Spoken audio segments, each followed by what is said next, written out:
My name is Mohammed, Soliman. I'm from Egypt, half of me from the USA. And I do the papyrus studies and history of the paper and the paintings and the style of paint in the old and middle dynasties. You know, this is papyrus plant that was considered holy for the Egyptians in the ancient times because of two things. The blossoming part of the sunbeams, that's the sign of Ra, the god of the sun in the ancient times. And the second reason was the stem of the plant that is just so triangular, like a pyramid shape. See, zooming, like a pyramid shape, the sign of eternity, everlasting. To make one of these ones, you just decide the size, if it was big or small, and accordingly cut so many pieces. Suppose I was just making a small example for you like that big size here, small. And we need 20 of them, maybe more, just to come up with one papyrus paper like those ones. We start by peeling the greenish part in all the pieces. And that peel was found to be so strong and very flexible, they use it for making ropes, baskets, sandals, papyrus boats. Check this out, really strong and flexible. They made ropes and baskets and many things. You can go ahead and feel that. See that? And they made the paper just from the inner part. It's so elastic. But the paper was made from the inside, and to do so, all you need to do is cut the slices from the inside, thin slices. And way before they made these knives made in China, that's what they use, you know? That was their knife. You want your hand in your hand, look at this, how easy you can cut it through. Oh, wow.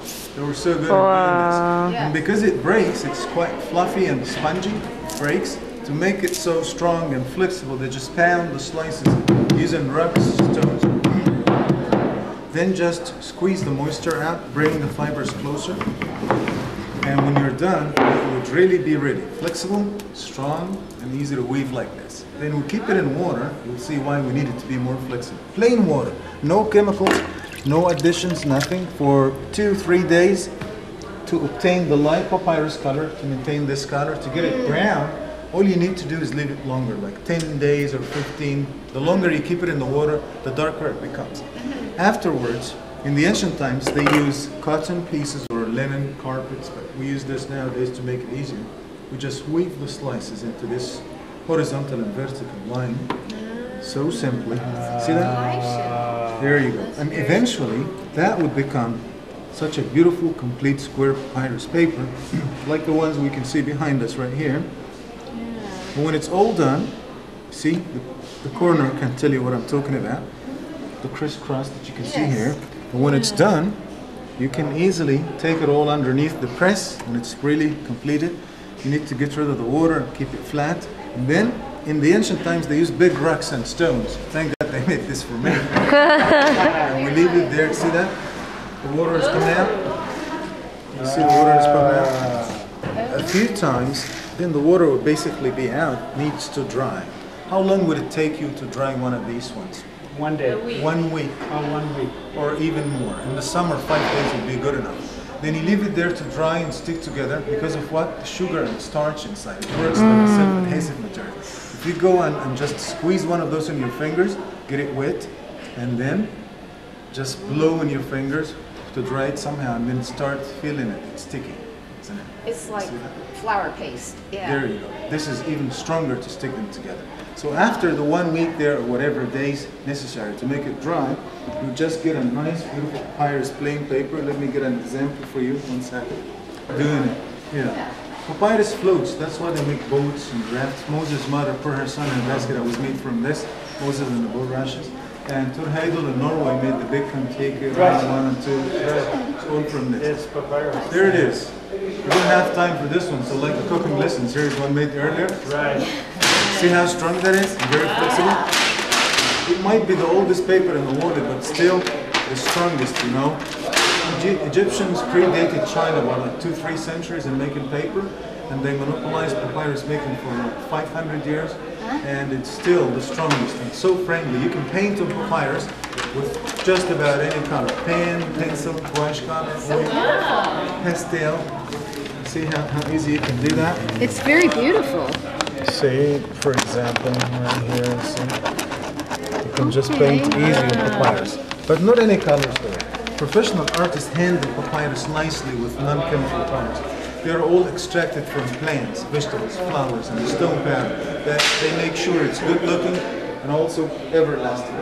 Now, as plain, we give it to the schools of art and they start painting all these famous, beautiful ones, inspired by the masterpieces in the Egyptian Museum, Luxor, Aswan. So each of them has a good story. You don't have time to get the story 300-400 pieces, but I'm just going to make sure you get one of the finest examples in Egyptian history. Yeah. The classics of the ancient Egyptian times are like 4 or 5 pieces. They summarize their philosophy of justice and eternal life, and their mythology and their wedding ceremonies and so on. That happens to be #1 famous scene in Egyptian history. The final judgment is the one story that shows how the Egyptians believe the second everlasting life in paradise. It is the one that begins here. That's the king, and he's supposed to be taking that journey to the nether world and eternal. It simply shows how they believe in the afterlife and what happens for them to make sure he's a good guy enough to go to paradise. The king here is no one. He's not Tutankhamun or Ramses II. He's just an example. And there would be 14 divine judges there asking him so many questions, like the Jay remembers nowadays. Half of them gave him that sign, Ankh, the key of life, very much like the Coptic cross that says life for him. The other half said, no, we're not sure. And as a tie, he's supposed to be in trouble, but they would just send him down to Anubis, the jackal god of mummification and medicine.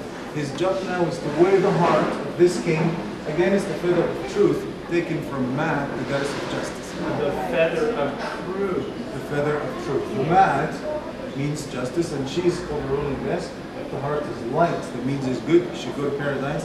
If the heart is heavy, that means it's full of sins. That's it, the end of the judgment. He's not going to heaven.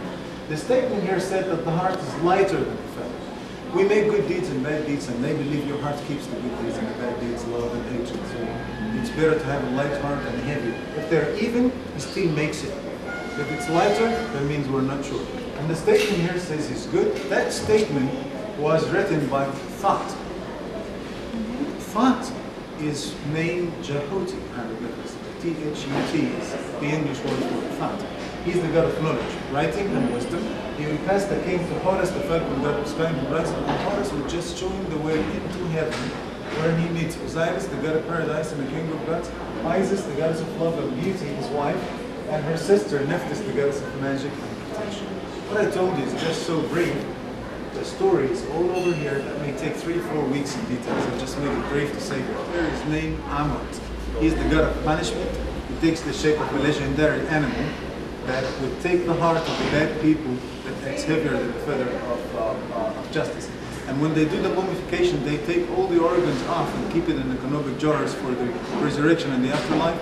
But the heart must stay with the king's mummy because they need the heart for this. That's why it was an answer for the big question. Why they take all the organs but not the heart? Because of that story.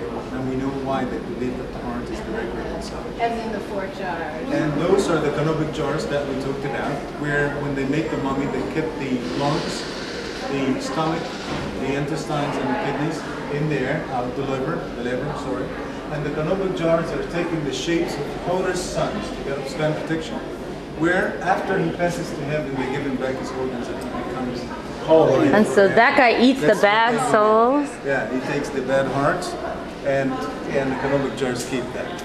It does come with a story in English in details as well, but not as really detailed. But the real story would take you like consecutively, like 2 or 3 days reading that.